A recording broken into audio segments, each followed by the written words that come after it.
नमस्कार। आज मैं फिर आपके सामने अपराध की एक और घटना लेकर आया हूँ। आज के अपराध की घटना है छत्तीसगढ़ से। छत्तीसगढ़ में एक जिला है बालोद। बालोद जिले के दल्ली राजहरा थाना क्षेत्र में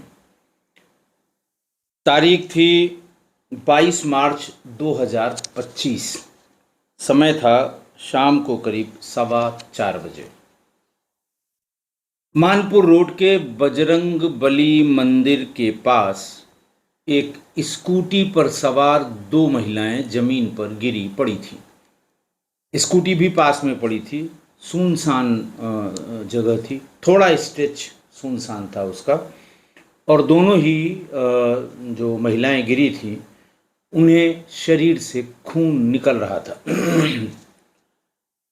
इत्तला हुई, पुलिस फौरन मौके पर पहुंची और वहां जाने पर उनके पर्स से ये पता लगा कि मृतक उसमें से एक महिला मर चुकी थी, एक गंभीर रूप से घायल थी। जो महिला जिसकी मृत्यु हो गई थी उसका नाम बरखा वासनिक था। वो एक स्कूल में शिक्षिका थी। और दूसरी पीछे जो बैठी शिक्षिका थी उसका नाम था मथुरा मंडावी, जो गंभीर रूप से घायल थी। खैर, पुलिस फौरन मौके पर पहुंची और दल्ली राजहरा थाने में इसका अपराध दर्ज किया गया। और प्रथम दृष्टया ये हादसा ही लग रहा था, क्योंकि वहाँ पर टायर के निशान थे। आने जाने वाली गाड़ियों का भी ऐसा लग रहा था, आती जाती रहती हैं। फ्रीक्वेंसी कम थी लेकिन गाड़ियों का आना जाना लगा हुआ था। खैर, पुलिस ने जो पहचान हुई शिक्षिकाओं की, उसके आधार पर उनके घर वालों को खबर की। मृतका की बहन यानी मृतका बरखा वासनिक, जिसकी मृत्यु हो गई थी शिक्षिका, उसकी बहन प्रियंका डाहर ये मौके पर आई। मौके पर उसने देखा, जांच पड़ताल की और उसके बाद पोस्टमार्टम हाउस गई। पोस्टमार्टम हाउस में भी उसने लाश की अच्छी तरह से जान पहचान की और उसने ये कहा कि ये एक्सीडेंट नहीं हो सकता। और अपनी इस बात को बताने के लिए, अपनी इस बात की शिकायत करने के लिए वो एसपी, डीआईजी से लेकर तमाम प्रशासनिक अधिकारियों के दरवाजे उसने खटखटाए। जब पुलिस और जब जब किसी अधिकारी के पास ये प्रियंका जाती थी, अधिकारी प्राइमा फेसी उस इलाके के डीएसपी या उस इलाके के एसएचओ से बात करता था, तो वो एक ही बात कहते थे कि साहब, सड़क पे स्कूटी यहाँ पड़ी थी, महिलाएं यहाँ पड़ी थीं और ये निश्चित रूप से एक एक्सीडेंट है। ये महिला जो आपके पास गई हैं वो नाहक इस तरह की बात सोच रही हैं कि हत्या हो सकती है। लेकिन बार बार जब एक ही तरह की बात प्रियंका ने सब जगह कही तो मजबूर होकर ये हत्या के एंगल से जांच शुरू की गई। जांच जब शुरू की तो ये पता लगा कि घटना से पहले 2-3 दिन तक बच्चों से इस टीचर के बारे में जानकारी की जाने लगी कि कितने बजे छुट्टी होती है, ये टीचर कितने बजे निकलती हैं। बच्चों से जो उसके क्लास के थे या अगल बगल थे उनसे पूछा गया। कम से कम 3 दिन तक अलग अलग लोग आकर ये बात पूछते थे। परिजन भी अपने स्तर पर हादसे की जांच कर रहे थे। बरखा वो वासनिक शेरपार हाई स्कूल में लेक्चरर के पद पर पदस्थ थीं। वहां उन्होंने बताया कि घटना वाले दिन एक सफ़ेद बोलेरो कार पर सवार एक व्यक्ति लगातार वहीं आसपास था और मैडम के निकलने के तुरंत बाद भी वो उनके पीछे पीछे देखा गया। ये गंभीर लीड थी और पुलिस को इसके बारे में व्यक्तिगत स्तर पर जांच करने वाले उनके परिजनों ने बताया और जिन जिन से बात की थी उनका नाम और मोबाइल नंबर भी बताया। तो पुलिस ने उनसे बात की और तब पुलिस को ये विश्वास हो चला कि इसमें ज़रूर कोई न कोई हत्या का एंगल दिखाई पड़ता है। बच्चों को जब बरखा के पति की फ़ोटो दिखाई गई कि क्या बोलेरो में जो लोग बार बार छुट्टी का समय बच्चों से पूछ रहे थे, क्योंकि कभी कभी कुछ बच्चे थोड़ा पहले छुट्टी हो जाती है, वो आते हैं, फिर उसके बाद हो जाती है, किसी की बाद में क्लास नहीं होती, तो हर बार निकलते हुए बच्चों से पूछा गया कि कितने बजे तुम्हारी क्लास ख़त्म हुई है और उनकी बरखा वासनिक की क्लास किस समय होती है, कब ख़त्म होती है। बच्चों ने देख के बता दिया कि हाँ, यही आदमी था जो उनकी छुट्टी के बारे में पूछ रहा था। इस बात से मैंने आपको बताया कि बरखा के भाई और उसकी बहन का शक गहराया, और फिर यही सूचना जो उनके घर वालों ने अपनी विवेचना में दी थी वही सूचना जांच को या विवेचना को आगे बढ़ाने में एक अहम कड़ी साबित हुई। जब उसके पति शीशपाल वासनिक, जिसकी फ़ोटो बच्चों ने पहचानी, उसको बुलाया गया, उसका टेलीफोन नंबर लिया गया, मोबाइल नंबर की जांच की गई, तो उस दिन की उसकी जो लोकेशन थी वो उसके आसपास की नहीं आई, वो दुर्ग में आती रही। लेकिन पुलिस को जब उसकी जांच की तो उसमें जो यूट्यूब या गूगल की जो सर्च हिस्ट्री थी वो बहुत संदिग्ध मिल गई। जैसे उसमें जितने ये क्राइम स्टोरीज होती हैं उसके 150 से ज़्यादा अलग अलग क्राइम स्टोरीज एक महीने में देखी गई। एक तो ये गूगल सर्च में निकला, किसी किसी क्राइम स्टोरी को एक से अधिक बार भी देखा गया था। दूसरा ये यूट्यूब की सर्च हिस्ट्री से निकला, और गूगल की सर्च हिस्ट्री से निकला कि हत्या के बाद सबूत कैसे मिटाए जाएं। हत्या के बाद पुलिस की जांच से बचने के तरीके, इसकी बहुत ढेर सारी साइट्स उसने विजिट की थी। पुलिस को शंका हो गई कि ये भले उस दिन मौके पर नहीं था, लेकिन इसकी जानकारी में ज़रूर है, क्योंकि वो इस तरह की हत्या करने, उसकी जांच से बचने और सबूत के मिटाने के तमाम उसने साइट्स, तमाम उसने लेख देखे थे। तब फिर जैसा वहाँ के एसपी योगेश पटेल बताते हैं कि आरोपी को इन सब सबूतों के बाद उसकी अच्छी से पूछताछ शुरू हुई, उसकी श्रेणीबद्ध पूछताछ शुरू हुई, और फिर थोड़ी देर में ही उसने सारी बात बता दी। उसने बताया कि हमने अपनी पत्नी की हत्या की सुपारी कयामुद्दीन, जो सुपेला भिलाई का रहने वाला था, उससे 60,000 रुपये में तय की थी। इतना ही नहीं, हत्या को अंजाम देने के एक दिन पहले उसने बहुत ही शातिर तरीका अपनाया था। 21 मार्च की रात उसने अपना मोबाइल, यानी 22 मार्च की रात शाम 4 बजे के आसपास की ये घटना है, 4 सवा 4 बजे की, और 21 मार्च की रात उसने अपना एक मोबाइल ऑफिस के स्वीपर राहुल को दे दिया था, और उसे 10-15 नंबर लिख के भी दिए थे कि थोड़ी थोड़ी देर पर इन नंबरों को फ़ोन करना, और फिर पूछना कि साहब आप कहाँ पे हैं, हमारे साहब आपका जिक्र कर रहे थे, हमारे साहब अभी नाश्ता करने गए हैं या बाहर गए हैं या किसी से बात कर रहे हैं, और अभी थोड़ी देर में आपसे बात करेंगे। 10-12 कॉन्टैक्ट नंबर देके ये कहा कि 15-20 मिनट, आधे घंटे बाद इन सब से बात करते रहना। मीनिंग देयर बाई कि उस मोबाइल की लोकेशन उस समय ऑफिस में दुर्ग में दिखाई पड़े।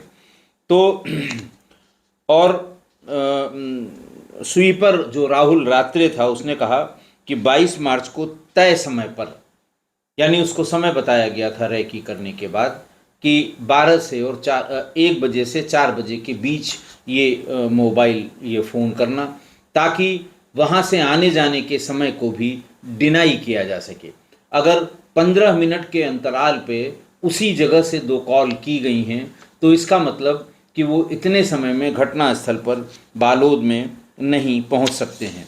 इससे उसकी लोकेशन उस दिन की हमेशा दुर्ग में ही आई, ये बात सही भी है, उसका इसने इंतज़ाम किया था। पुलिस से बचने के जो तरीके उसने ढूंढे थे वेबसाइट पे, उसमें एक ये भी था कि अपनी लोकेशन कहीं दूसरी जगह दर्ज कराने के लिए क्या करना चाहिए। ये काम उसने अपने जो स्वीपर था, जिसका नाम मैंने आपको अभी बताया, राहुल रात्रे, उसने एग्जैक्ट उसी टाइम पर 10-10 मिनट पर कॉल किए और पुलिस गुमराह भी हुई। फिर उसने दूसरा अपना फ़ोन 22 मार्च को दोपहर 12 बजे के बाद, तय था कि स्कूल निकल के आते समय ही उसका इस जगह पर हम एक्सीडेंट करेंगे, लिहाजा उसने अपना 2 मोबाइल थे उसके पास, दूसरा मोबाइल शीशपाल वासनिक ने ड्राइवर को दे दिया। साथ ही कॉल लिस्ट देकर उसे भी अलग अलग लोकेशन पर जाकर मोबाइल से कॉल करने को कहा कि अभी यहाँ पर, फिर 20 किलोमीटर भी दूर, फिर 40 किलोमीटर दूर, फिर 50 किलोमीटर दूर, और कांटेक्ट में से उसको नंबर निकाल के दिए कि इन इन नंबरों पे हेलो हाय ही करो, थोड़ा बहुत करो। कोई पूछेगा अरे भाई क्या बात है, तुम क्यों फ़ोन कर रहे हो, साहब तुम्हारे कहाँ हैं, तो बता देना कि साहब अभी बस उतरे हैं, किसी से बात कर रहे हैं, अभी बात करेंगे, मुझसे कहा था कि ज़रा टेलीफोन मिला के देख लो हैं कि नहीं है। मतलब कुल मिला के 50 सेकंड, 40 सेकंड या 1 मिनट की बात होगी, लेकिन लोकेशन जहाँ से बात होगी वहाँ की आएगी, लिहाजा मौके की लोकेशन नहीं मिलेगी। और इससे शीशपाल के दोनों मोबाइल की लोकेशन दुर्ग में ही दिखाई पड़ी, जैसा उसने पहले से तय कर रखा था। और उससे ये उसको लगने लगा कि वो पुलिस की जांच से बच जाएगा जब उसकी लोकेशन मौके पर नहीं आएगी। फिर फिर उसने अपने इन दोनों लोगों ने जिनको सुपारी दी थी और वो खुद, उसने स्कूटी को टक्कर मारी, पीछा किया, और फिर जैसे ही हनुमान मंदिर के बगल में पहुंचा, टक्कर मारी, दोनों गिर गई, और फौरन उसने एक बड़ा रॉड उसी बोलेरो से निकाल कर और 3-4 रॉड पूरी ताकत से अपनी पत्नी के सिर और दीगर हिस्सों में मार दी, ताकि ये देखने में हर हाल में एक्सीडेंट का घटना स्थल लगे। तो उसने अपने बयान में, जब पुलिस ने अच्छे से पूछताछ की, श्रेणीबद्ध पूछताछ की, तो जैसे उसने बताया कि जैसे ही स्कूटी बोलेरो को ओवरटेक कर, मुकुल वासनिक की स्कूटी बोलेरो को ओवरटेक कर रही थी, शीशपाल ने कयामुद्दीन को इशारा किया कि टक्कर मार दो। ठीक बगल में जाकर टक्कर मारी गई और उसकी सहेली और बरखा दोनों उस टक्कर से दूसरी तरफ जाकर गिर पड़ी। फिर वही लोहे की रॉड से पत्नी की पीठ और सर पर बड़े बड़े वार किए और दोनों फिर वहाँ मौके से फरार हो गए।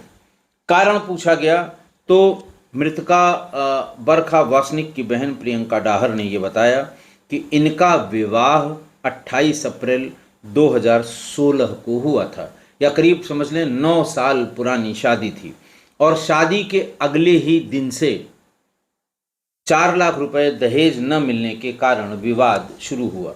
देखिए, 9 साल बाद दहेज की बात उसकी बहन बता रही थी। मैं नहीं कहता कि वो गलत कह रही होगी, लेकिन इसकी संभावना बहुत कम होती है।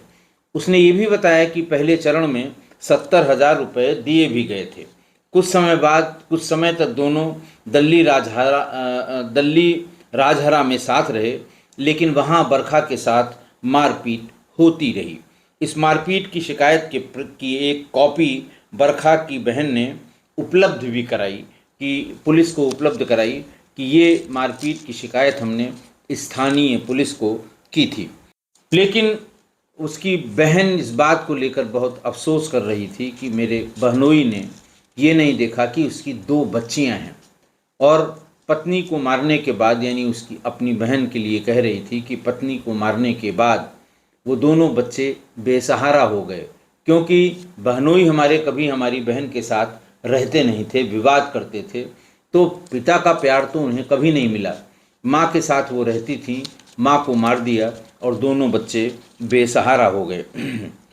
बरखा वासनिक के भाई शुभम कुटारे ने बताया कि बरखा के 2 छोटे बच्चे हैं, जो इस समय नया आमापारा दुर्ग में अपनी नानी के साथ रह रहे हैं। बड़ी बेटी नव्या दूसरी कक्षा में है और बेटा अरियांश पहली कक्षा में। एक बेटा और एक बेटी थे, और एक अरियांश क्लास 1 में था और नव्या क्लास 2 में। बोलेरो, मोबाइल और हत्या में इस्तेमाल रॉड ये पुलिस ने बरामद कर ली है। दल्ली राजहरा के सीएसपी डॉक्टर चित्रा वर्मा ने बताया कि आरोपी शीशपाल वासनिक और कयामुद्दीन के खिलाफ हत्या का मामला दर्ज कर लिया गया है और पुलिस की निशानदेही पर वारदात में इस्तेमाल की गई बोलेरो गाड़ी, लोहे की रॉड, मोबाइल नंबरों की लिस्ट जो ड्राइवर और चतुर्थ श्रेणी के कर्मचारी को कॉल करने के लिए दी गई थी, वो लिस्ट और दोनों मोबाइल फ़ोन जब्त कर लिए गए हैं और इन्हीं सबूतों के आधार पर अभी विवेचना जारी है, अभी किसी निष्कर्ष पर नहीं पहुंची। ये तो तय हो गया कि ये दो लोग इस हत्या में शामिल थे, लेकिन कारण इसका क्या था अभी किसी नतीजे पर पुलिस विवेचना में कम से कम नहीं पहुंची है। आज की घटना देखिए, अपनी ही पत्नी को मारने के लिए एक पति ने जाने क्या क्या जतन किए। 150 से अधिक क्राइम स्टोरीज उसने देखी कि हत्या कैसे की जाए, कैसे फूल प्रूफ की जाए, कैसे पुलिस को गुमराह किया जाए कि वो हम तक न पहुँचे और कैसे सबूतों को नष्ट किया जाए। 2 महीने से केवल इसी काम में वो आदमी लगा रहा। मोबाइल से बचने का तरीका भी उसने वहीं से निकाला कि किसी दूसरे को अपना मोबाइल दे के और उस पीरियड के बीच में अपने ही दोस्तों को अलग अलग जगह से कॉल की जाए तो पुलिस इसमें उलझ जाएगी कि वो मौके पर नहीं था। अगर मान लिया पुलिस पहुंच भी जाती है तो ट्रायल में इसका फ़ायदा होगा कि साहब मैं मौके पे नहीं था, सीडीआर देख ली जाए। फिर जो उसकी बहन थी और भाई थे मृतका के, उन्होंने जब मौके पर देखा और फिर उसके बाद पोस्टमार्टम देखी, पोस्टमार्टम रिपोर्ट देखी, तो रॉड से लगे हुए 4 जो वार थे शरीर पर, पीठ पर, सिर पर, इसका कोई एक्सप्लेनेशन नहीं था। वो पीएम रिपोर्ट में भी थे कि ये एक्सीडेंट से ये चोटें कैसे आईं।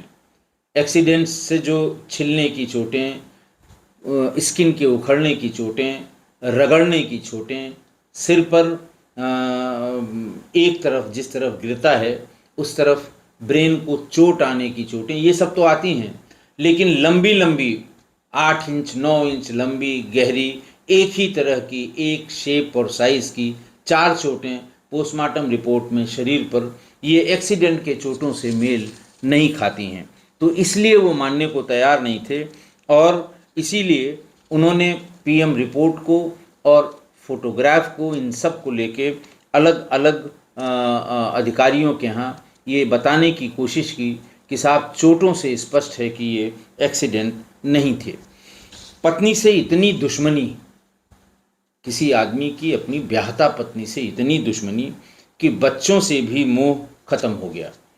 बच्चों के प्रति सारी संवेदनाएं समाप्त हो गईं, खत्म हो गईं और इतना जहर दिमाग में भरा और इतना जहर किसी पुरुष के दिमाग में अपने पत्नी के प्रति तभी आ सकता है जब पुरुष का मन किसी दूसरी स्त्री पर लग गया हो। अभी विवेचना चल रही है, ऐसा नहीं कि विवेचना समाप्त हो गई है, और ये पता लगाना बाकी है कि ऐसा आखिर कौन था जिस पर मन लगाने के कारण पत्नी से इतनी ज़्यादा दुश्मनी, इस कदर दुश्मनी उसकी हो गई थी। क्योंकि देखिए, आप बात समझने की कोशिश करिए, 9 साल की शादी, 2 बच्चे, एक बेटा और एक बेटी, पत्नी टीचर, और 9 साल बाद ये आरोप कि साहब इन्होंने 4 लाख दहेज कम दिया था, इसलिए पत्नी की हत्या कर दी। ये थोड़ा सा तार्किक नहीं लगता। हो सकता है ये सही हो, लेकिन विवेचना के दृष्टिकोण से और एक पुलिस अफसर की तरह ये बहुत तार्किक नहीं लगता। बात तो कुछ और रही ही होगी, इसमें कोई दो राय नहीं है। और ये तभी हो सकता है कि किसी तीसरे के चक्कर में, क्योंकि इतना कोल्ड ब्लडेड सीरीज पर सीरीज देखी जा रही है, पुलिस से बचने का तरीका देखा जा रहा है, पुलिस जांच में कैसे उस तक न पहुंचे इसका तरीका देखा जा रहा है, मोबाइल की लोकेशन से कैसे वो बच सके इसका तरीका देखा जा रहा है। तो इतना कोल्ड ब्लडेड सुपारी किलिंग ये रहस्यमयी लगती है। ऐसा नहीं लगता कि ये बड़ा सीधा सीधा है और सिर्फ दहेज न मिलने की वजह से पत्नी के प्रति इतनी ईर्ष्या है या पत्नी के प्रति इतना जहर दिमाग में भर गया है कि पत्नी को वो पति जिंदा नहीं देखना चाहता। तो मुझे पूरी आशा है पुलिस से, बालोद पुलिस से, कि पुलिस इसमें गहराई से विवेचना करके कम से कम कारण का पता जरूर लगा लेगी। पुलिस ने ये अच्छे से विवेचना करके, और जो यूट्यूब की सर्च हिस्ट्री थी और जो इंटरनेट में सर्च हिस्ट्री थी, उसी से ये वहाँ तक पहुँची कि हाँ यही आदमी है जिसने ये हत्या की है। तो जैसे इतना उसकी क्षमता में कोई शंका नहीं है बालोद पुलिस के, लेकिन मैं आशा करता हूँ कि बालोद पुलिस इस एंगल पर भी अच्छे से जांच करेगी कि कैसे और क्यों इतना जहर इस आदमी के मन में अपनी पत्नी के प्रति बैठ गया था। और जब वो ऐसा करेगी तभी रहस्य से पर्दा उठेगा, दूध का दूध पानी का पानी हो जाएगा। आशा है आप मेरी इस बात से सहमत होंगे। आज के लिए इतना ही। बहुत बहुत धन्यवाद।